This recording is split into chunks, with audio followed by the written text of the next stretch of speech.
Hello children, आप सभी का फिर से स्वागत है आपके अपने चैनल एनसीईआरटी ट्यूशन अड्डा पर, जहाँ पर आपको मिलता है सभी सब्जेक्ट का लाइन बाय लाइन स्कूल जैसा एक्सप्लेनेशन, जैसा कि आपके स्कूल में आपके टीचर आपको आपकी बुक से लाइन बाय लाइन पढ़ाते हैं और समझाते हैं। तो इसीलिए अगर आप लोगों ने चैनल को सब्सक्राइब नहीं किया है तो पहले चैनल को आप सब्सक्राइब कर लें, ताकि आपको सभी सब्जेक्ट के लाइन बाय लाइन एक्सप्लेनेशन एक ही चैनल पे एक जगह आपको मिल जाए। तो चलिए आज का अपना चैप्टर स्टार्ट करते हैं। क्लास 6 सोशल साइंस बुक का एसएसटी का chapter 1, that is locating places on the earth. तो पृथ्वी पर जो स्थान है उनकी स्थिति, ठीक है, कोई भी जगह है उसकी आप जो एक्चुअल लोकेशन है उसकी स्थिति क्या है उसको कैसे पता करते हैं। जैसे हम बोल देते हैं कि भाई ये नॉर्थ में है, ये साउथ में है, ये ईस्ट में है, ये एरिया वेस्ट में है। तो इसको हम डिटरमाइन कैसे करते हैं कि क्या नॉर्थ है, क्या साउथ है, क्या ईस्ट है, क्या वेस्ट है। ठीक है, जैसे हम बोल देते हैं कि ये it is near to pole, it is near to equator, ये क्या है। जैसे हम बोलते हैं कैंसर ऑफ कैप्रिकॉन, तो क्या कैंसर ऑफ कैप्रिकॉन क्या है। तो इन्हीं सभी चीज़ों का हम पता करेंगे। आपका घर है, आपके घर को पूरी अर्थ पे कैसे हम डिफाइन करेंगे कि ये लोकेशन एग्जैक्ट वो है।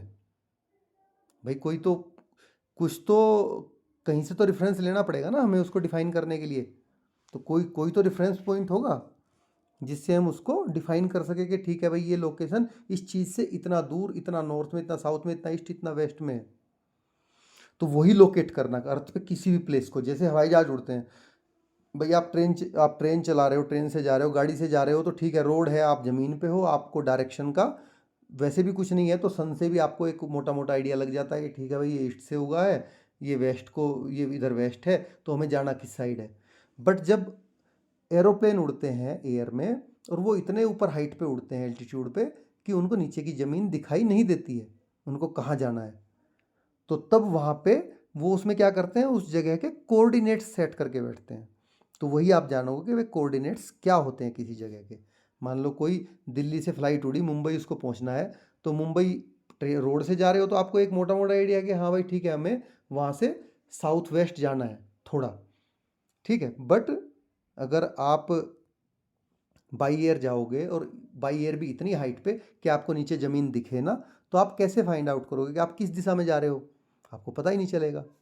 तो उन सभी चीज़ों को इसमें हम बड़ी ही बारीकी और बड़ी ही अच्छे से समझेंगे लाइन बाय लाइन। तो चलिए स्टार्ट करते हैं। The globe of the earth stand in space made up of water, earth, fire and air in spherical. तो हमारी जो पृथ्वी है वो स्पेस में ऐसे है कि जैसे जो जल, पृथ्वी, अग्नि और वायु से बनी है, और यह स्फेरिकल गोलाकार है। देखिए एक होता है सर्कल और एक होता है स्फेयर। तो यहाँ पे सर्कल के आकार की नहीं है आपकी पृथ्वी, ये स्फेयर है। सर्कल जो होता है वो 2D डायमेंशन होता है, स्फेयर जो होता है वो 3D डायमेंशन होता है। अगर इसके बारे में आपको ज़्यादा जानकारी चाहिए, difference between circle and sphere, तो वो मैं एक छोटी वीडियो बना के उसको डाल दूंगा, आप कमेंट में मुझे लिख के बता सकते हैं। It is surrounded by all creatures terrestrial as well as aquatic. तो यहाँ पर सभी स्थलीय, ये सभी स्थलीय और जलीय प्राणियों से, क्रिएचर से घिरी हुई है। ठीक है, ऐसा बोला था आर्यभट्ट ने अबाउट 500 सी कॉमन एरा। तो 500 ईस्वी के आसपास, लगभग 500 ईस्वी के आसपास जो आर्यभट्ट हुए थे हमारे ग्रेट साइंटिस्ट, मैथमेटिशियन, उन्होंने ये बोला था कि पृथ्वी अंतरिक्ष में स्थित है, जो जल, पृथ्वी, अग्नि और वायु से बनी है, और यह है स्फेरिकल शेप में है, और सभी स्थलीय और जलीय प्राणियों से घिरी हुई है। तो चलिए अब आगे बढ़ते हैं। तो सबसे पहले हम द बिग क्वेश्चंस, महत्वपूर्ण प्रश्न जो आपको इस चैप्टर को पढ़ने से क्लियर हो जाएंगे, उनके आंसर के, इनके आंसर क्या हैं। तो व्हाट इज मैप, मानचित्र क्या है, and how do we use it, और हम इसको कैसे उपयोग करते हैं। तो what are its main components, और मैप के मेन कंपोनेंट्स, मुख्य घटक क्या होते हैं, क्या है। व्हाट आर कोऑर्डिनेट्स, कोऑर्डिनेट्स क्या हैं। How can latitude and longitude be use to mark any location on earth. तो पृथ्वी पर किसी भी स्थान को मार्क करने के लिए लॉन्गिट्यूड और लैटिट्यूड का उपयोग कैसे किया जा सकता है। How are the local time and standard time related to longitude. देखिए, आपको सभी को पता होगा कि दो तरह के टाइम होते हैं। एक लोकल टाइम होता है किसी भी जगह का, जो उस पर्टिकुलर कंट्री या पर्टिकुलर एरिया का होता है। एक होता है स्टैंडर्ड टाइम, जो कि ग्रीनिच से सभी लेते हैं उसको, ग्रीनिच से ग्रीनिच से रेफरेंस लेते हैं, जो कि लंदन में होकर गुजरती है वो। तो वो है सबका स्टैंडर्ड टाइम। ये आपको आगे आगे धीरे धीरे सब पता चलेगा कि इसमें कि लोकल टाइम क्या होता है, स्टैंडर्ड टाइम क्या होता है, और ये लॉन्गिट्यूड से कैसे रिलेट करता है, कैसे संबंधित है। चलिए आगे बढ़ते हैं। Imagine that you are visiting a city for the first time.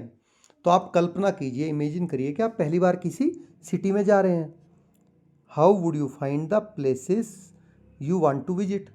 तो आप जहाँ पे जाना चाहते हैं उन प्लेसेस को आप कैसे पता लगाएंगे उन प्लेसेस का। You might ask A local person for help. तो इसके लिए आप अपनी सहायता के लिए किसी जो वहाँ का लोकल आदमी है जो वहाँ पे रहता है उससे उससे मदद मांग सकते हो। और might look at A map of the city, या फिर आप जो उस नगर का, शहर का मैप है उसको आप देख सकते हो। In previous grades you learn a little about maps and in this chapter you will study them in more detail. तो पिछली क्लासों में आपने मैप के बारे में थोड़ा बहुत पढ़ा है। अब इसी स्टडी को हम इस चैप्टर में आगे बढ़ाएंगे और अधिक इसके बारे में जानेंगे। लेट अस प्ले ए गेम। तो चलिए एक खेल खेलते हैं। Examine the map of this small city. तो जो ये नीचे फिगर है उसमें स्मॉल सिटी दी गई है, मैं आपको दिखा देता हूँ। देखिए, ये आपकी बुक में स्मॉल सिटी दी गई है, तो इसके मैप को आप एग्जामाइन कीजिए। Imagine that you just got off a train at the railway station and you want to visit the bank mark on the map. तो आप ऐसा इमेजिन करिए कि आप रेलवे स्टेशन पर एक रेलगाड़ी से अभी अभी उतरे हैं और जो मैप पर बैंक दिखाया गया है वहाँ पे आप जाना चाहते हैं। Which way would you go. आप किस रास्ते से जाएंगे। Are there other possible ways. और क्या कोई और भी संभावित मार्ग हैं, रास्ते हैं। Can you locate the public garden, the school and the museum. तो क्या आप इस मैप में जो कि पब्लिक गार्डन है, स्कूल है और म्यूजियम है उसका पता लगा सकते हैं। If you want to proceed from the bank to the market which way will you go. अगर आपको बैंक से मार्केट जाना है तो आप किस रास्ते का चयन करेंगे। This is where a map comes in handy. तो ऐसी स्थिति में आपको किसी भी मैप को रीड करना, उसका यूज करना आपको आना चाहिए। तो तभी तो आप, जब आपको मैप का रीड करना यूज करना आएगा तभी तो आप उसको जा पाओगे, उसकी हेल्प ले पाओगे। जब आपको रीड करना ही नहीं आता तो आप कैसे हेल्प ले पाओगे उसकी। A map is like a treasure guide. तो जो मानचित्र होता है वो एक मार्गदर्शक की तरह होता है। It shows you where things are and how to get to them. तो ये आपको दिखाता है कोई चीज़ कहाँ है और आप वहाँ तक कैसे पहुँच सकते हैं। Notice the 4 arrow in the top right corner of the map. देखिए, ये रही जो 4 एरो लगी हैं, नॉर्थ, साउथ, वेस्ट, ईस्ट। ठीक है। We will soon see how they point to some specific direction and make maps even more helpful. तो हम आगे देखेंगे कि किसी भी डायरेक्शन को फाइंड करने के लिए या मार्क करने के लिए ये कैसे हमें मैप को समझने में सहायता ये हेल्प प्रोवाइड कराते हैं। ये जो डायरेक्शन फाइंडर ऊपर लिखे हैं। Let us explore.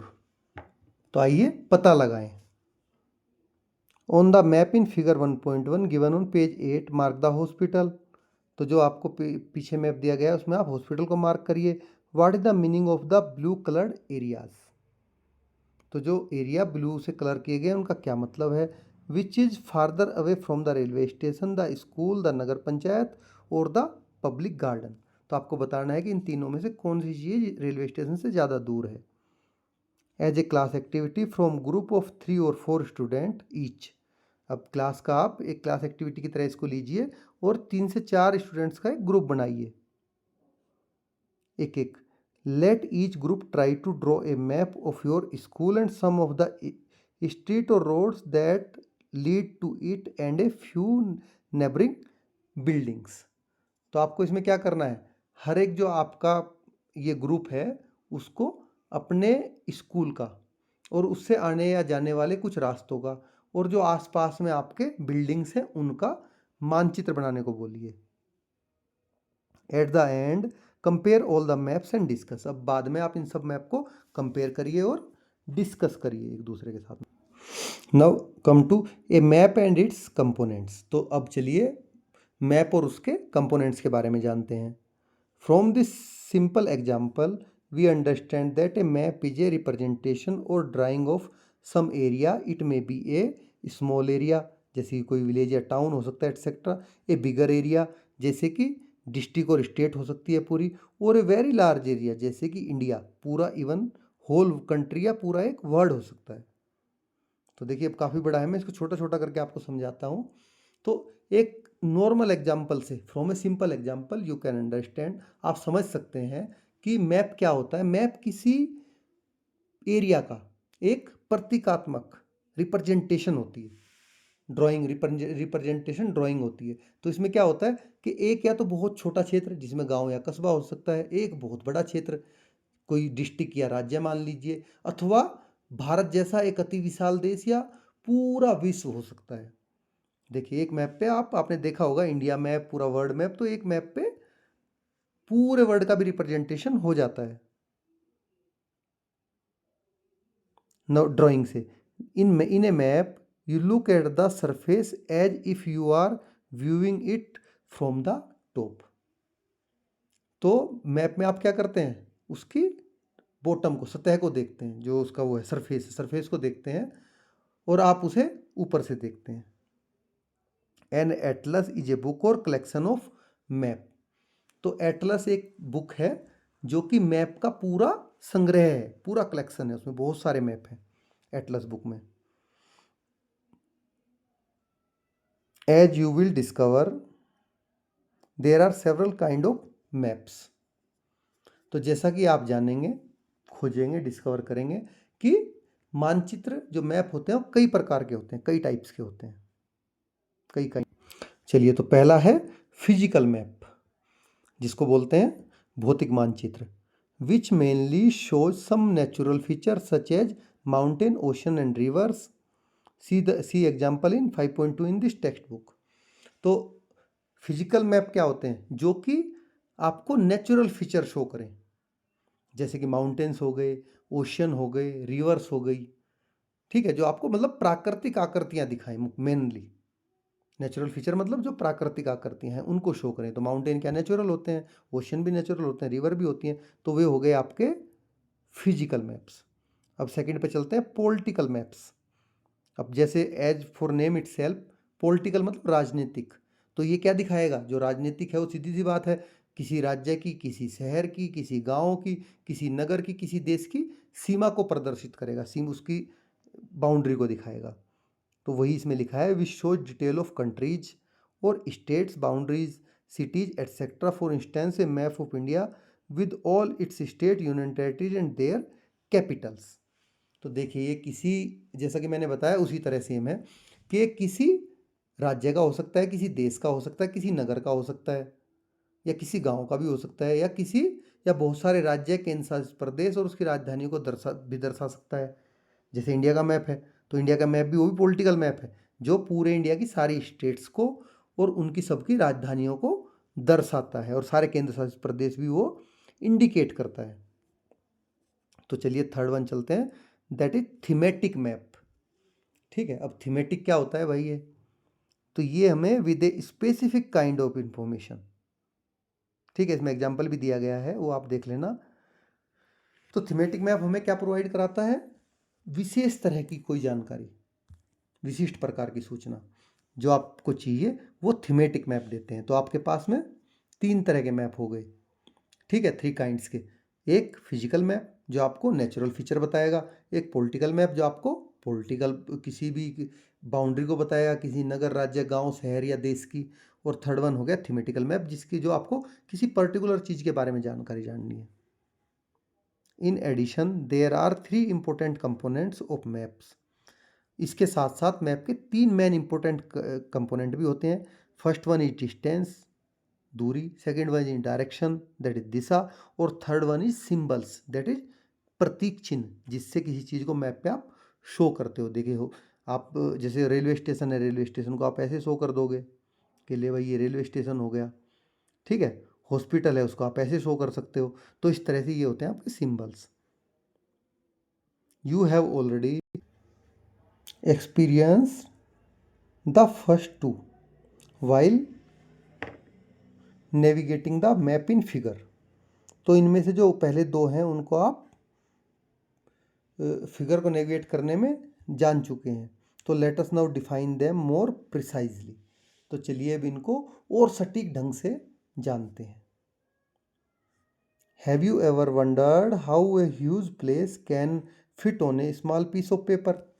देखिए जगह बहुत बड़ी होती है, शहर, सिटी, गांव, देश। इतने बड़े देश या गांव या शहर को एक छोटे से पेपर पर कैसे दिखाया जा सकता, कैसे लाया जा सकता है, पूरे को कैसे प्रेजेंट किया जा सकता है। It is all thanks to the map scale. इसके लिए पूरे का पूरा आपको थैंक्स किसको जाता है, मैप की स्केल को जाता है।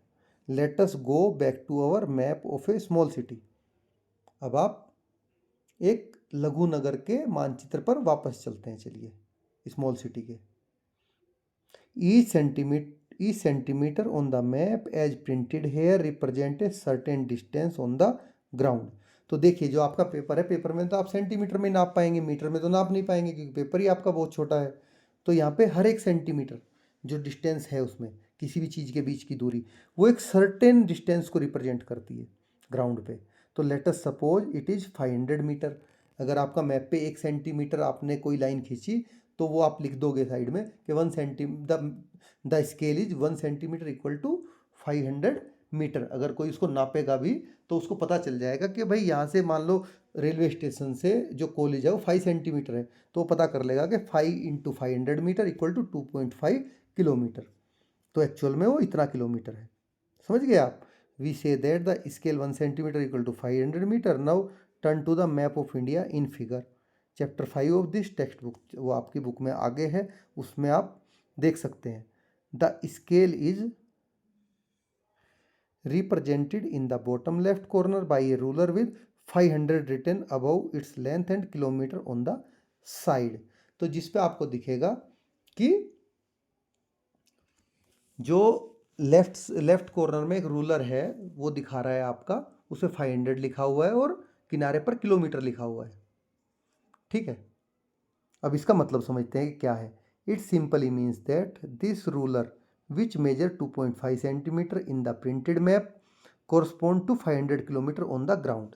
तो देखिए मैप पे जब भी आप 2.5 सेंटीमीटर चलेंगे तो वो आपको कोरस्पॉन्डिंग ग्राउंड पे 500 किलोमीटर के बराबर होगा। आप आई होप इससे समझ गए होंगे कि कैसे वो इसको कैलकुलेट कर रहा है, कि आपने मैप पे केवल 2.5 सेंटीमीटर ही आप चले हो, लेकिन अगर एक्चुअल ग्राउंड की बात करो तो आपको उसके लिए इतना चलने के लिए यहाँ तक उस जो 2.5 सेंटीमीटर पे कोई चीज़ आती है उस तक पहुँचने के लिए आपको ग्राउंड पे 500 किलोमीटर चलना पड़ेगा, तब आप वहाँ पहुँचोगे एक्चुअल में। So the actual distance between 2 points represented on the map depend on the scale that the map is using। तो देखिए आपके मैप में जो एक्चुअल डिस्टेंस होती है वो किस पे डिपेंड करती है, जो आप स्केल यूज कर रहे हो मैप में, उस स्केल पे एक्चुअल डिस्टेंस आपकी डिपेंड करती है। वही आपको बताती है कि कोई भी चीज़ कितना एक्चुअल में दूर है। तो लेट अस एक्सप्लोर, चलिए पता लगाएं। Draw a simple map of A school playground. आप स्कूल प्लेग्राउंड का एक सिंपल मैप बना लीजिए। Let us assume it is a rectangle. आप उसको एज्यूम करिए कि वो रेक्टेंगल है। तो रेक्टेंगल में क्या होता है, अपोजिट साइड बराबर होती हैं और दूसरी अदर साइड्स वे आप एक दूसरे के बराबर होती हैं, वही तो होता है ना रेक्टेंगल। तो 40 मीटर इन लेंथ में है और 30 मीटर इन विड्थ में है। तो draw it precisely with your ruler on a scale 1 centimetre is equal to 10 metre. तो देखिए आपको 40 मीटर और 30 मीटर दे दिया, 40 मीटर लेंथ है, 30 मीटर उसकी विड्थ है, और आपको एक स्केल दे दी 1 सेंटीमीटर इक्वल टू 10 मीटर। तो आप क्या करेंगे, तो आपका 4 सेंटीमीटर में क्या हो जाएगा, उसकी लेंथ कवर हो जाएगी, ठीक है, और 3 सेंटीमीटर में उसकी विड्थ कवर हो जाएगी, ठीक है। तो ये आपका हो जाएगा 40/30 का ground. Now measure the diagonal of the rectangle. अब जो रेक्टेंगल है इसका डायगोनल होता है ये, इसका डायगोनल आप नापिए, ठीक है। How many centimetre do you get, आपको कितने सेंटीमीटर मिले। Using the scale calculate the real length of the playground diagonal in metres. और अब आप जो आपने प्लेग्राउंड मार्क किया है 30/40 का, उसकी एक्चुअल में नापिए। इस स्केल से जो आप नाप रहे हो इसको क्या करोगे आप, 10 मीटर से मल्टीप्लाई करोगे तो आपका एक्चुअल इसमें आ जाएगा, और प्लेग्राउंड का आप डायरेक्टली मेजर कर सकते हैं। तो देखेंगे कि दोनों आपको इक्वल मिलेंगे। आप इसको करके देख सकते हैं मेजरिंग टेप से। Now let us return to the 4 arrows at the top right of the small city map. चलिए अब जो स्मॉल सिटी का मैप है उसके जो राइट साइड में 4 एरो दिए गए हैं, वापस उन पर आते हैं। आपको स्केल क्लियर हो गई होगी। दे पॉइंट टू 4 डायरेक्शंस। देखो वो चारों डायरेक्शन बता रही है ना आपको, उसमें लिखा भी है NSEW, which are north at the top. N मतलब नॉर्थ है टॉप पे, एंड मूविंग क्लॉकवाइज, जैसे कि हमारी डायरेक्शन चलती हैं सेम उसी तरह। क्लॉकवाइज में ईस्ट आएगा, फिर साउथ आएगा, देन वेस्ट आएगा। क्लॉकवाइज डायरेक्शन आपकी कैसे होती है, क्लॉक की डायरेक्शन सेम ऐसे, ठीक है, ये होती है आपकी clockwise direction. These are called the cardinal directions, also cardinal points। तो इनको क्या बोलते हैं, कार्डिनल डायरेक्शन या कार्डिनल पॉइंट कहते हैं इनको हम। Other than these intermediate direction are also use north east, south west and north west. तो इनके अलावा भी हम इंटरमीडिएट डायरेक्शन भी यूज करते हैं, जैसे ये नॉर्थ हो गया, ये ईस्ट हो गया, ये साउथ हो गया, ये वेस्ट हो गया। तो जो इनके बीच में पड़ेगा ये क्या हो गया, नॉर्थ ईस्ट। जो दोनों को बीच में ले दो, साउथ के ईस्ट के बीच में क्या हो गया, साउथ ईस्ट हो गया। साउथ और वेस्ट के बीच में क्या हो गया, साउथ वेस्ट हो गया। नॉर्थ और वेस्ट के बीच में क्या हो गया, नॉर्थ वेस्ट हो गया। तो इस तरह आप क्या कर सकते हैं, इंटरमीडिएट डायरेक्शन का भी बोल सकते हैं। जैसा कि मैंने बोला था, अगर आप दिल्ली से मुंबई जाओगे, आपने सुना होगा मैंने क्या बोला था कि वो दिल्ली से साउथ वेस्ट में पड़ता है, तो वो मैंने इसी हिसाब से बोला था। Most map simply have an arrow marked with the letter N। बहुत सारे मैप ऐसे मिलेंगे आपको जिनमें केवल एक एरो मिलेगा, सिंगल, बस इस तरह सिंगल ऐसे एरो मिलेगा और उसके ऊपर लिखा होगा N। तो इसका मतलब डायरेक्शन आपको क्लियर है। अब इधर N हो गया, इधर E आएगा, इधर W आएगा, इधर S आएगा। तो आपके एक N से भी, सिंगल N से भी आपको डायरेक्शन सारी क्लियर हो जाती हैं। Which points to the north direction. Let us explore.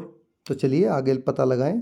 Consider the map of the small city again. अब जो आपने स्मॉल सिटी का मैप लिया उसको दोबारा से आप कंसिडर करिए, विचार करिए उस पर। Identify the correct and incorrect statements in list below. तो ये सारी स्टेटमेंट्स हैं जिनके बारे में आपको बताना है, ठीक है, कि ये सही है या गलत है। तो ये आप खुद से करिए। आप इसको आगे बढ़ते हैं। ऊपर वाली एक्सरसाइज को you can do it very well, आराम से देख के आप कर सकते हैं। इतना तो आपको पता चल ही गया। Symbols are another important component of map. अब देखिए जो सिंबल होते हैं वो भी एक मैप का इम्पोर्टेंट ये कंपोनेंट होता है। किसी भी चीज़ को आपको शो करना है, रिप्रेजेंट करना है, तो आप नाम तो लिखोगे नहीं, क्योंकि पेपर आपके पास बहुत छोटा है। हर चीज़ के नाम लिखोगे तो पेपर आपको छोटा पड़ जाएगा।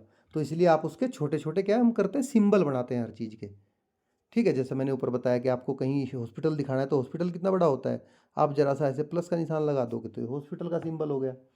तो इसी तरह से मंदिर है तो मंदिर का अलग तरह कैसे होता है कि आपने ऐसे ऐसे करके, मतलब अलग अलग टाइप होता है, ऐसे करके आपने बनाया कुछ इस तरह से, तो आपको मंदिर बन के तैयार हो गया। तो वो अलग अलग सिंबल होते हैं जो आपको रिप्रेजेंट करने होते हैं मैप में, कि ये सिंबल मैंने इस चीज़ के लिए यूज किया है, स्केल की तरह।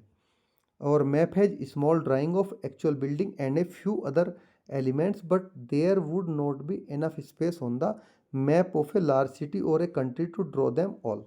तो देखिए आपने क्या है, छोटे से एक नगर का मैप बनाया है जिसमें आप हर बिल्डिंग को बिल्डिंग की तरह बना के दिखा रहे हो। बट जब आप एक बहुत बड़ी सिटी का मैप बनाओगे तो आपके पास में इतनी जगह नहीं होती है पेपर में कि आप हर चीज़ को अच्छे से दिखा पाओ। तो instead a symbol is use to represent these features. तो अब इन ये जो फीचर्स हैं सिटी के, कोई बिल्डिंग है, रेलवे स्टेशन है, बस स्टैंड है, उनको शो करने के लिए आपको क्या चाहिए, सिंबल का यूज करते हैं आप। Symbols for different kind of buildings, for instance railway station, a school, post office, for roads and railway lines and for natural elements such as river, pond or a forest. तो देखिए आप सभी के लिए अलग अलग तरह के सिंबल यूज करते हैं, जैसे कोई रेलवे लाइन हो गई, स्कूल हो गया, पोस्ट ऑफिस हो गया, रोड हो गई, ठीक है, रिवर हो गई या फॉरेस्ट हो गए, इस तरह के उनके सब के लिए आप एक स्पेशल सिंबल यूज करते हैं। In that way numerous details can be shown in the limited space available on A map. तो इस तरह से जो आपके पास है बहुत ही लिमिटेड स्पेस है पेपर पे, मैप जब आप बना रहे हो तो आप बहुत सारे डिफरेंट डिफरेंट टाइप के ये न्यूमरस बहुत डिफरेंट डिफरेंट टाइप की डिटेल्स उस पर प्रेजेंट कर सकते हैं छोटे पेपर पे भी आसानी से with the help of symbols. तो आपको चल गया पता कि सिंबल का क्या यूज हो रहा है, कैसे सिंबल इंपॉर्टेंट कंपोनेंट है मैप का एक। To make maps more easily understood by a variety of users, map makers use specific symbols. तो अब जो मैप होते हैं कि उसको सभी आराम से इजीली अंडरस्टैंड मतलब समझ पाएँ, तो इसलिए जो मैप को बनाने वाले होते हैं वो क्या करते हैं, विशिष्ट प्रकार के special symbol, specific symbol use करते हैं। Different countries use different sets of symbols, अलग अलग देश अलग अलग तरह के सिंबलों का उपयोग करते हैं। The survey of India, A government body, has fix a set of symbols for maps of India. तो जो हमारा सर्वे ऑफ इंडिया है, जो कि हमारी एक भारत का सरकारी निकाय है, ठीक है, तो उसने जितने भी मैप हैं उनके सब के लिए एक सिंबलों का पूरा क्या कर रखा है, सेट बना रखा है, पूरा फिक्स सेट कि आप इन चीज़ों के लिए यही सिंबल यूज करोगे। और पार्ट्स ऑफ इंडिया, इंडिया के लिए या पूरे इंडिया के लिए मैप के लिए या किसी भी इंडिया के पार्ट के लिए, a small selection of them is shown in figure on page number 12। तो पेज नंबर 12 पे आपको इसका एक छोटा सा सिलेक्शन दिखाया गया है।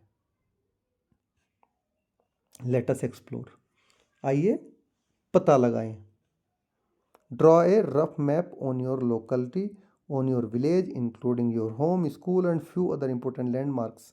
तो आपको क्या करना है, अब एक छोटा सा मैप बनाना है जिसमें आपका घर हो, आपका स्कूल हो और बहुत सारे जो इम्पोर्टेंट ये हैं लैंडमार्क हैं वो हों। Show the cardinal direction and use a few of symbols shown in figure. तो मार्क सम इम्पोर्टेंट फीचर्स। तो इसमें आपको क्या करना है, कार्डिनल डायरेक्शन दिखानी है, जैसे कि आपको कार्डिनल पॉइंट कार्डिनल डायरेक्शन बताई गई है, और जो मेन ये हैं इम्पोर्टेंट उसके फीचर्स हैं आपको इन सिंबल्स में से यूज करके वे भी दिखाने हैं उसके। तो यहाँ पे आप देख सकते हो ये वो है जो कि जिनके मेन सिंबल हमारे यूज करने के लिए सर्वे ऑफ इंडिया ने बोल रखा है। तो रेलवे लाइन को ब्रॉड गेज, मीटर गेज और रेलवे स्टेशन कैसे दिखाते हैं, अगर ब्रॉड गेज है तो ऐसे सो, मीटर गेज और ये रेलवे स्टेशन का सिंबल है, ऐसे ही ये मेटल्ड और अनमेटल्ड। देखिए तो अलग अलग सबके सिंबल अलग अलग तरह से आपको दिखाए गए हैं, ये आप देखोगे बारीकी से तो आपको पता चल जाएंगे कौन सी चीज़ किसके लिए यूज हो रही है। ठीक है, देखिए नीचे सेटलमेंट का भी है और ग्रेवयार्ड। ग्रेवयार्ड क्या होते हैं, चलिए इसको बताते हैं। ग्रेवयार्ड होते हैं कब्रिस्तान, जहाँ पे मुर्दों को दफनाया जाता है, वो उसको कहते हैं ग्रेवयार्ड। ये अच्छा नया वर्ड है, आपको इसको रिमेंबर कर लेना। तो ट्री को कैसे दिखाते हैं, ग्रास को कैसे दिखाते हैं, चलिए आगे बढ़ते हैं। Now mapping the earth. अब पूरी पृथ्वी को आप कैसे मैप करोगे, कैसे उसका पूरा मैप चित्र बनाओगे। तो mapping the earth is a little more difficult because our planet is not a flat surface. तो अर्थ का आपको मैप बनाना थोड़ा सा कठिन है क्योंकि हमारी अर्थ फ्लैट सरफेस तो है नहीं, ये तो स्फेरिकल शेप में है। It is nearly has the shape of a sphere. ये किसकी शेप में है, फुली स्फीयर नहीं, स्फीयर की just near about to. We say nearly because it is not a perfect sphere. ऐसा हम क्यों बोल रहे हैं कि नियरली स्फीयर की शेप में है, क्योंकि ये परफेक्ट स्फीयर नहीं है। But is slightly flattened at the poles. तो हमारी जो अर्थ है वो क्या है, पोल्स पे से थोड़ी सी पिचकी हुई है दोनों पोल पे, इसीलिए ये परफेक्ट स्फीयर नहीं है, इसलिए नियर बाई टू स्फीयर है। However in the practice we will consider it to be spherical, लेकिन हम अपनी प्रैक्टिस में इसको स्फेरिकल ही मानेंगे। Representing a sphere accurately on a flat sheet of a paper is not possible. तो देखिए स्फीयर को भी एक फ्लैट पेपर पे रिप्रेजेंट करना पॉसिबल नहीं है टू अंडरस्टैंड, क्योंकि आपका पेपर फ्लैट है और वो स्फीयर है, तो कैसे रिप्रेजेंट कर पाओगे, उसके लिए स्फीयर चीज चाहिए ना आपको कोई रिप्रेजेंट करने के लिए, जैसे ग्लोब होता है। तो understand why peel an orange in such a way that you have just 3 or 4 large pieces of the skin, then try and flatten them on a table. You will see that you cannot do it without tearing them at the edges. तो अब ऐसा क्यों है कि sphere को हम plain paper पे क्यों नहीं शो कर सकते, रिप्रेजेंट कर सकते अच्छे से, दिक्कत क्यों आती है, इसको समझने के लिए यहाँ पे एक एग्जाम्पल दिया इन्होंने। तो उसको समझने के उन्होंने बोला कि जो संतरा है उसके आप 3-4 छिलके उतार लीजिए, ठीक है। अब क्या करोगे उसके, इसके बाद में आप एक मेज पर, भाई आपके पास मेज है उस पर आप इनको फ्लैट करके रख दीजिए पूरा, ऐसे ऐसे, ठीक है। अब फ्लैट करके आप रखोगे तो आप देखोगे कि वो फ्लैट नहीं हो पाएंगे जब तक उनको किनारों से आप तोड़ नहीं लोगे, क्योंकि किनारों पे तो ऐसे हो जाते हैं ना भाई, तो फ्लैट के ऐसे ऐसे ऐसे ऐसे बनेंगे, छिलके उतरेंगे, तो जब तक इनको तोड़ नहीं लोगे तब तक किनारों पे से फ्लैट वो नहीं हो पाएंगे। तो ऐसे ही ये पॉसिबल, ये हार्ड है। अर्थ भी स्फेरिकल है, ऑरेंज भी स्फेरिकल शेप में होता है। Now consider a globe. अब आप एक ग्लोब पर विचार करिए। ग्लोब आप सभी ने देखा होगा, which is a sphere, sphere on which A map is drawn. तो जो कि ग्लोब किस शेप में होता है, स्फीयर की शेप में होता है, और उस पर पूरे का पूरा मैप ड्रॉन होता है, ठीक है, बनाया गया है। This may be A map of the earth, the moon, the planet Mars, the stars and constellations in the sky etc. अब जरूरी नहीं है अर्थ का ही हो, ये किसका, अर्थ का भी हो सकता है, मून का भी हो सकता है, प्लेनेट का भी हो सकता है, मार्स का भी, ठीक है, तारों का भी हो सकता है। और कॉन्स्टलेशंस होती हैं पूरे तारों का एक समूह, तारामंडल, उसका भी हो सकता है। The physical object like the one shown in the drawing on the next page is a sphere that is generally made of metal, plastic और कार्डबोर्ड। तो देखिए आपको आगे ग्लोब का एक चित्र दिखाया गया है, जो कि या तो किसका बना होता है, मेटल का बना होता है, या प्लास्टिक का बना होता है, कार्डबोर्ड का बना होता है। तो चलिए आगे देखते हैं। देखिए ये रहा, आपने सबने देखा होगा कि इसी को ग्लोब कहते हैं, ठीक है। Here we will study the globe representing the earth geography. तो यहाँ पे हम किस ग्लोब के बारे में बात करेंगे, जो अर्थ को रिप्रेजेंट कर रहा हो, अर्थ को दिखा रहा है। Because the globe and earth have the same spherical shape, a globe will better represent the geography of the earth than a flat map. क्योंकि जो ग्लोब है अभी आपके पास में, ये सेम अर्थ की शेप का है ऑलमोस्ट, तो ये ज़्यादा अच्छे से आपको अर्थ को इस पर रिप्रेजेंट करके दिखा सकता है, पूरे अर्थ के जियोग्राफी को, कि कहाँ पे क्या क्या है और कैसे है। Let us now explore some of its features. तो चलिए इसकी कुछ फीचर्स के बारे में आगे और ज़्यादा जानते हैं। देखिए अब आ गया अंडरस्टैंडिंग द कोऑर्डिनेट्स। तो ये बहुत इंपॉर्टेंट है, आप इसको बड़ी ही बारीकी और बड़े ही अच्छे से समझ लीजिए। Imagine a big market in a city और town with near rows of shops all the same size. तो अब आप इमेजिन करिए कि किसी बड़े टाउन या सिटी में है, जहाँ पे बहुत बड़ा बाजार है, जिसमें बिल्कुल सीधी सीधी रोज है, और उनमें सभी जो दुकानें हैं वो सभी सेम साइज की हैं, ठीक है, सारी सीधी रो हैं, सभी सेम साइज की दुकानें हैं। You want to meet a friend at the stationery shop inside the market. अब मार्केट के अंदर जो एक स्टेशनरी शॉप है उस पर आप अपने फ्रेंड से मिलना चाहते हैं, but your friend does not know where the shop is. लेकिन आपका फ्रेंड ये नहीं जानता कि वो शॉप है कहाँ।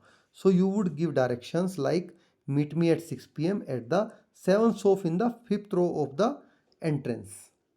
तो आप उसको उसको इस तरह से कोई डायरेक्शन दे देंगे कि ठीक है, मुझे आप जो एंट्रेंस से 5वीं रो है उसमें 7वीं दुकान पर शाम को 6 बजे मुझसे मिलो। This will allow your friend to precisely determine your location. तो इससे क्या होगा, जब देखो सभी सेम रो में है, सेम साइज की दुकान है, तो इससे आपको आपके फ्रेंड को बड़ी आसानी हो जाएगी आप तक पहुंचने में कि ठीक है भाई मुझे एंट्रेंस से घुसना है और जो 5th रो है उसकी 7th शॉप पे जाना है। नाउ कंसिडर एक चेस बोर्ड। अब आप एक चेस बोर्ड को पर विचार करिए। To record moves by advance players, letters are place alongside the main pieces from A to S, see the image and numbers from 1 to 8 in between the two sides. तो इस पर आपने देखा कि देखिए ए से लेके एच तक और 1 से लेके 8 तक नंबर खींचे गए हैं, लिखे गए हैं, और सभी पे सभी जितने भी हैं, प्यादे हैं, घोड़ा है, ऊँट, हाथी, इनके सबको मार्क किया गया है स्पेशली कि कौन सा कहाँ रहेगा। This simple system allows players to mark each square and record every move. क्योंकि ये 8x8 का है, तो अगर आप इस पे मार्क नहीं करोगे तो कोई यहाँ भी रख सकता है, ऐसे भी रख के खेल सकता है। तो ये स्पेशली इसीलिए मार्क किया गया है कि सेम साइज के हैं सारे। देखिए देखिए सारे खाने सेम साइज के हैं और सेम काउंटिंग में है, तो ये सेम रोज और सेम साइज के हो गए आपके। तो this simple system allows players to mark each square and record every move. तो ये किस लिए किया गया कि जो प्लेयर खेल रहे हैं उनको आसानी से वो इसको हर हर एक प्लेयर की मूव को स्क्वायर को हर एक स्क्वायर को मार्क करें और हर प्लेयर की मूव को रिकॉर्ड कर सके, समझ सके वो कहाँ चला है। Here the white side had just open the game by moving the queen's pawn two squares forward. तो यहाँ पे क्या होता है, जो सफ़ेद राइट साइड, देखिए ये राइट साइड है, तो जो राइट साइड की रानी के सामने वाला प्यादे को 2 चाल आगे चलकर बढ़ाकर खेल का आरंभ किया गया है। यहाँ पे ये रानी है ना, इसको क्वीन बोलते हैं। क्वीन ने इसने सीधे 2 कदम चल दिए प्यादे ने, ठीक है।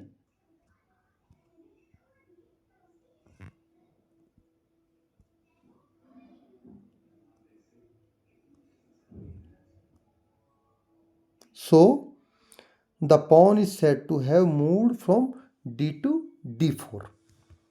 तो इसको हम क्या कहेंगे कि ये D2, देखिए D2 में था ना, मैं दिखाता हूँ आपको। तो ये देखिए ये इसका D कॉलम हो गया और ये 2 हो गया, तो ये क्या हो गया, D2 कॉलम में था, ठीक है।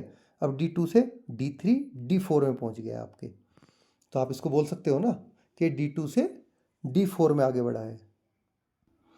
Now let us explore. आइए पता लगाएं। Using the same terms write down your move if you play black and respond with the same move. तो अब आप क्या करोगे, जो ब्लैक साइड से है उस साइड से खेलना हो और इसी तरह से आपको स्टार्ट करना हो, ठीक है। तो आप भी इन्हीं नियम्स का, जो नियम है उन्हीं का पालन करते हुए आगे बढ़िए, आगे बढ़ाइए इसको। The system use in these two examples में be called a system of coordinates. तो इन दोनों एग्जाम्पल में जो एक सिस्टम यूज किया गया उसको क्या बोलते हैं, सिस्टम ऑफ कोऑर्डिनेट बोलते हैं। क्योंकि स्पेशली उसने बताया कि भाई D2 में था, D2 से D3 D4 2 स्पेस चला, D4 में गया। Thanks to their two coordinates of the स्टेंसोप as well as the chess square on the chess board can precisely determine. तो देखिए उसको 2 कोऑर्डिनेट देने की जरूरत पड़ी। पहले वाले को रो बतानी पड़ी और दुकान का नंबर बताना पड़ा कि 5th रो में 7th दुकान है। और दूसरे ने क्या किया, सारे सेम स्क्वायर है कि ये D2 D वाली रो से, D वाले कॉलम से, और 2 नंबर रो से 4 नंबर रो में चला गया। तो ये बताए ना दो चीज़ें। A similar system of coordinates is used in the word map to determine the location of any place on map. तो देखिए इसी तरह मैप पे भी किसी भी जगह का बिल्कुल सही सटीक पता लगाने के लिए यही 2 कोऑर्डिनेट्स यूज होते हैं, कोऑर्डिनेट्स सिस्टम यूज होता है, ठीक है। इसी तरह से जैसे यहाँ पे कोऑर्डिनेट सिस्टम हमने यूज किया ऊपर। तो let us see how this system works. अब चलिए जानते हैं कि ये सिस्टम कैसे काम करता है और वे 2 चीज़ें होती कौन सी हैं। यहाँ पे तो आपने रो बताई, ठीक है, गली नंबर बता दिया, दुकान नंबर बता दिया। अब यहाँ पे अर्थ में क्या बताओगे, तो इसमें एक होता है लैटिट्यूड। अब लैटिट्यूड के बारे में जानते हैं। Let us return to the globe. वापस आप ग्लोब पर चलिए। It is easy to identify the north pole and the south pole on it. तो ये बड़ा आसान काम है कि आप उस पर दोनों पोल्स की, नॉर्थ पोल की और साउथ पोल की पहचान कर लें। Rotate the globe while it rotate the fix point at the top and bottom are two poles. तो जब आप इसको रोटेट करोगे तो इसके ऊपर और नीचे के पॉइंट है वे क्या हैं, इसके दोनों पोल्स हैं। Half way between them is the equator, note the circle marking it. तो देखिए जो इसके बीचों बीच एक लाइन है अपने आप देखोगे बनी हुई, उसको इक्वेटर बोलते हैं, वो इसके बिल्कुल एकदम सेंटर में है। ठीक है। Now imagine that you stand on the equator and travel towards one of the poles. तो अब आप ऐसा मानिए, ऐसा इमेजिन करिए कि आप इक्वेटर पर बैठे हुए हैं और आप किसी भी पोल की तरफ जा रहे हैं, इधर नॉर्थ पोल की तरफ या साउथ पोल की तरफ। Your distance from the equator increases. तो आप किसी भी पोल की तरफ चलोगे तो इक्वेटर से आपकी डिस्टेंस क्या होगी, बढ़नी शुरू हो जाएगी। तो latitude measure this distance from the equator. तो आप इक्वेटर से जो पोल की तरफ चलते हो, जो आपकी डिस्टेंस बढ़ी, लैटिट्यूड इसी को मेजर करता है। तो चल गया पता आपको लैटिट्यूड क्या होता है। At any point of this travel you can draw an imaginary line that runs east and west parallel to the equator. तो देखिए इक्वेटर के पैरेलल तो खींची जाएगी वो लाइन। तो आप कहीं भी जहाँ पे भी इस पे रुकते हो, आप उसके पैरेलल ऐसे ही एक सर्कल लाइन अर्थ पे और खींचेंगे। इमेजिनरी लाइन, इमेजिनरी मतलब आभासी, एक्चुअल में नहीं है वो, उसको आप बना रहे हैं, तो वो इसके पैरेलल हो जाएगी इक्वेटर के। तो such a line is called a parallel of latitude and its draw a circle around the earth. तो इसको क्या बोलेंगे हम, पैरेलल ऑफ लैटिट्यूड बोलेंगे, और जो कि अर्थ पे पूरे का पूरा चारों तरफ सर्कल बना देगी। Again it is easy to note on the globe that the largest circle is equator. अब देखिए अर्थ क्या होती है कि बीच में सबसे चौड़ी होती है और किनारों पे जा जाके पतली होती चली जाती है दोनों किनारों पे ख़त्म होने के लिए। तो इसलिए जो सबसे बड़ी सबसे बड़ा सर्कल है वो कहाँ है, वो सेंटर में होगा जो कि इक्वेटर है। While the circle mark by the parallel of latitude grow smaller as we move northward और साउथवर्ड। तो जैसे ही हम नॉर्थ या साउथ किसी भी डायरेक्शन में बढ़ते हैं, आइदर डायरेक्शन में, तो ये जो सर्कल के साइज हैं वो ग्रेजुअली छोटे होते चले जाते हैं, थोड़े थोड़े थोड़े थोड़े थोड़े थोड़े छोटे। तो ये आपको अच्छे से समझ में आई होप आ गया होगा कि कैसे ये धीरे धीरे धीरे धीरे छोटे होते चले जाते हैं। देखिए ये आपने ये मान लो अर्थ की इमेज है, ये आपका सेंटर ऑफ इक्वेटर है, चारों तरफ है लाइन। तो अब जैसे आगे बढ़ोगे छोटी छोटी लाइन होती चली होगी ना, जो होगी ना छोटी छोटी, देखो सर्कल, तो ये सारे सर्कल ऐसे छोटे छोटे होते चले जाते हैं। तो latitude are express in degrees. तो लैटिट्यूड को किस में एक्सप्रेस करते हैं हम, डिग्री में एक्सप्रेस करते हैं। Bye convention the equator is latitude 0। तो अपनी सुविधा के लिए हम इसको इक्वेटर को क्या मान लेते हैं, 0 लैटिट्यूड मान लेते हैं। While the latitude of the two poles are 90 degree north and 90 degree south respectively, this is noted 90 degree N and 90 degree S. तो जो दोनों पोल होते हैं, तो जो ये इक्वेटर है इसको तो मान लिया हमने 0 डिग्री लैटिट्यूड, ठीक है, और जो दोनों पोल हैं इसको हमने मान लिया नॉर्थ पोल है मान लो, तो 90 डिग्री एन, और ये हो गया 90 डिग्री एस, ठीक है। और इसके बीच में 1 2 3 4 5 6 7 8 9 10, इधर 90 तक और इधर फिर अगेन इधर 90 तक, ऐसे काउंटिंग चलती है इनकी। There is a connection between latitude and climate.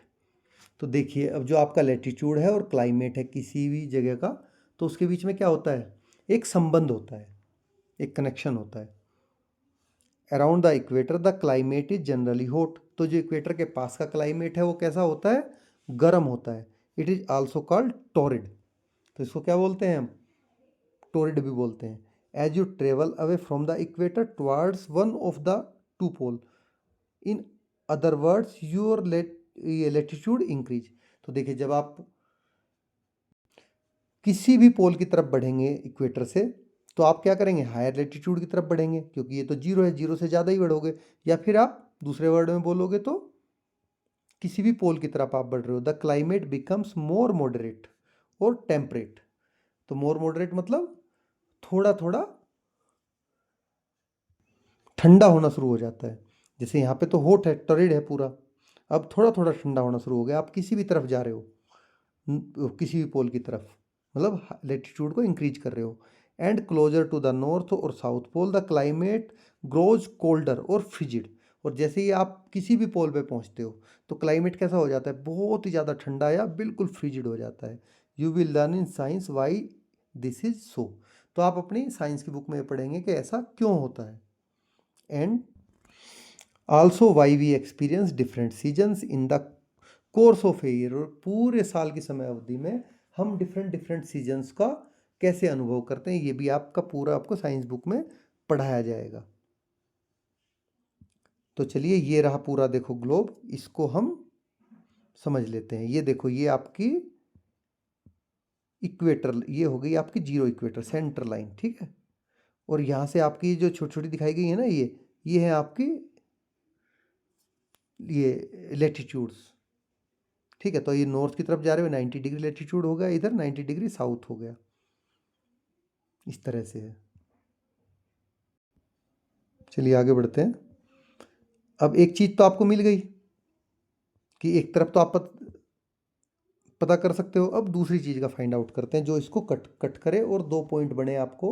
जैसे वहां पे आपको बताया था उसने कि भाई आपकी 7th रो में 5th रो में 7th दुकान। तो आपको सपोज करो कि 5th रो तो पता चल गई लेकिन दुकान पता नहीं चली, दुकान कौन सी है। तो इसके लिए हमारे पास क्या है, इसके लिए हमारे पास है लॉन्गिट्यूड, ठीक है। अब दूसरे कोऑर्डिनेट का पता करने के लिए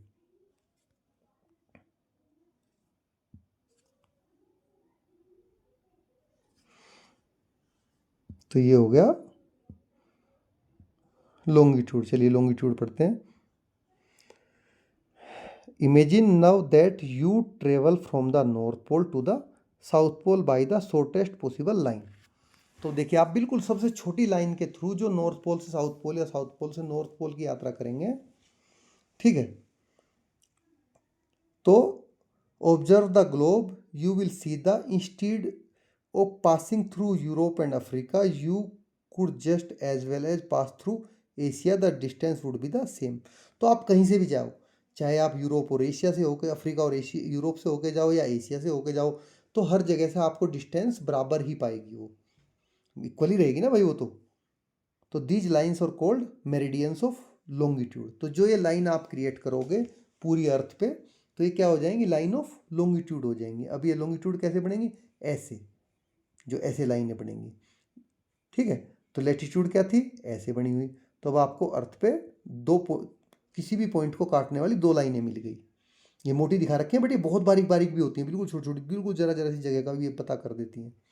दे are also they are all half circles running from one pole to other. तो ये क्या है, ये तो देखिए फुल सर्कल है जो आपकी इक्वेटर की लाइन है, ठीक है। बट ये क्या है, हाफ सर्कल ही है जो मेरिडियन ऑफ ये लॉन्गिट्यूड है। एक तरफ दूसरी है, दूसरी तरफ दूसरी है। You will also learn in science that the earth spin on its axis. तो आप साइंस की बुक में एक चीज और पढ़ेंगे कि जो पृथ्वी है हमारी वो अपने एक्सिस पे घूमती है। To put it simply, it is place let's place a desk lamp a little away from our globe, focus on it and imagine that this is the sun illuminating the earth. तो अब आपको क्या करना है कि इसको बहुत easy way में समझने के लिए आप एक टेबल लैंप ले लो और उससे थोड़ी दूर पर आप उसको रख दो और उसको आप ऐसा मानो कि जैसे ये सन है, ठीक है। और उसकी लाइट अर्थ पे गिर रही है। Slowly rotating the globe eastward. अब उसको ईस्टवर्ड आप ग्लोब को क्या करोगे, घुमाओगे, ठीक है। तो जब ईस्टवर्ड घुमाओगे, we can note that the for some places on the earth it is morning while the other it is midday, evening or night, when it is breakfast time in one country and lunch time in another country, in third country people are fast asleep, ठीक है।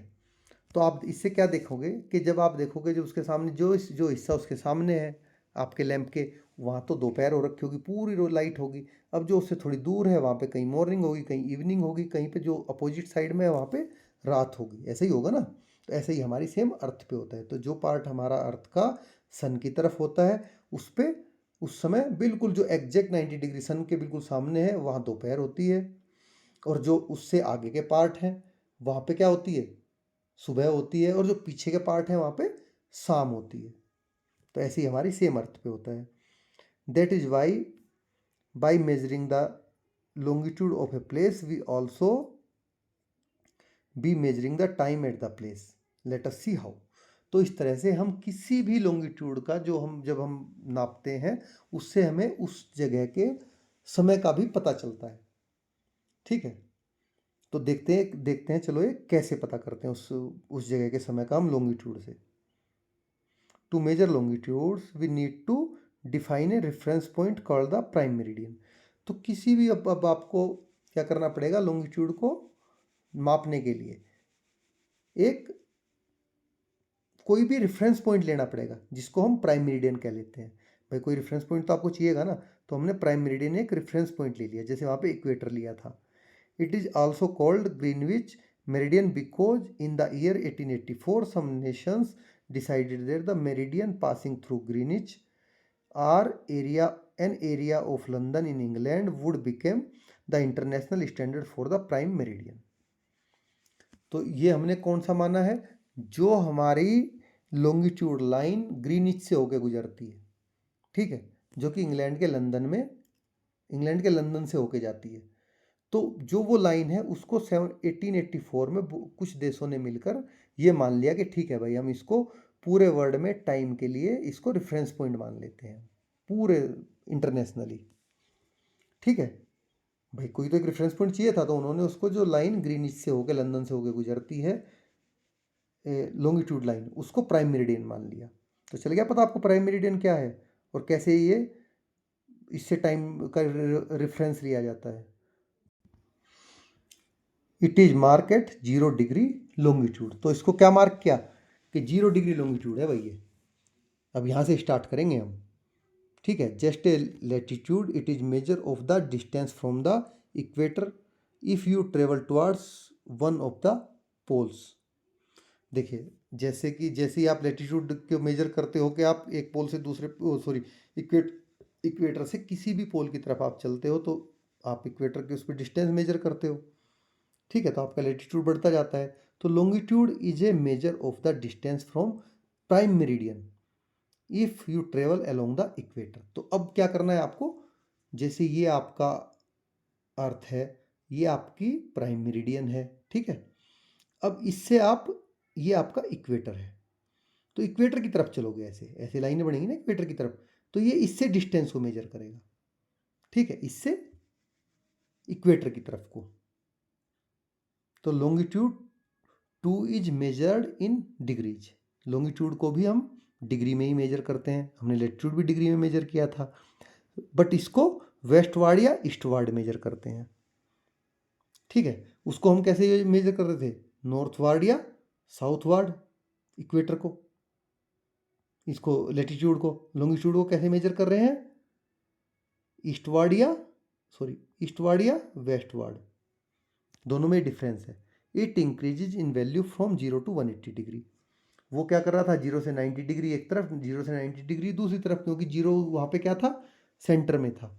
अब यहाँ पे वैसे कोई centre तो है नहीं, वैसे आपने एक प्राइम मेरिडियन मान ली, तो ये 0 से 180 डिग्री एक तरफ जाएगा और 0 से 180 डिग्री दूसरी तरफ जाएगा, क्योंकि पूरे जो ग्लोब पूरा एक सर्कल होता है या स्फीयर होता है, उसका पूरा टोटल क्या होता है, एंगल 360 डिग्री होती है। इसलिए हाफ को 180 डिग्री, 0 to 180 डिग्री, और हाफ को 0 to 180 डिग्री। ये आप मैथ में पढ़ेंगे कि कैसे मैंने ये बताया। अगर आपको भी समझ में नहीं आया तो कोई बात नहीं, मैथ में आपको अच्छे समझ में आ जाएगा विद द लेटर W और E एडिड। तो जैसे मैंने बताया, वेस्ट वार्ड के लिए W यूज करेंगे, ईस्ट वार्ड के लिए E यूज करेंगे। For instance, using round figures, New York longitude is 74 degree west, while Delhi is 77 degree east and Tokyo is 140 degree east. तो देखिए ये ग्राउंडिंग फिगर में आपको 3 जगह के वो बताए गए हैं लॉन्गिट्यूड, कि जो न्यूयॉर्क का लॉन्गिट्यूड है वो 74 डिग्री वेस्ट है, मतलब जो न्यूयॉर्क है वो 0 मेरिडियन से प्राइम मेरिडियन से 74 डिग्री इक्वेटर पे हम वेस्ट में चलेंगे तो वहाँ आएगा। और जब हम उससे 77 डिग्री ईस्ट में चलेंगे तब दिल्ली आएगा, तो दोनों अपोजिट साइड में हो गए।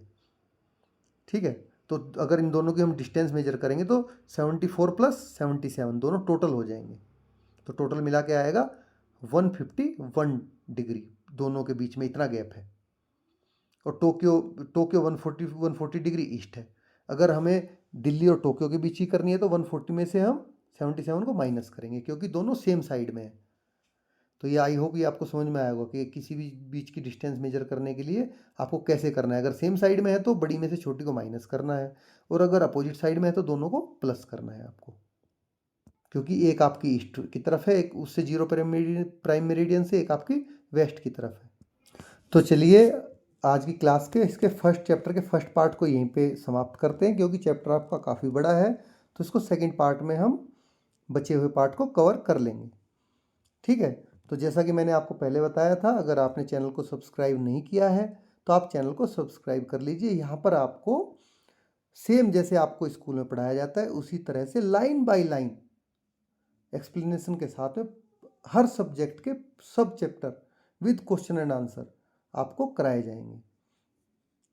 तो जो अगर आपको फिर भी स्कूल में कोई डाउट रह जाता है तो यहाँ पर वो डाउट भी आपका आई होप क्लियर हो जाएगा।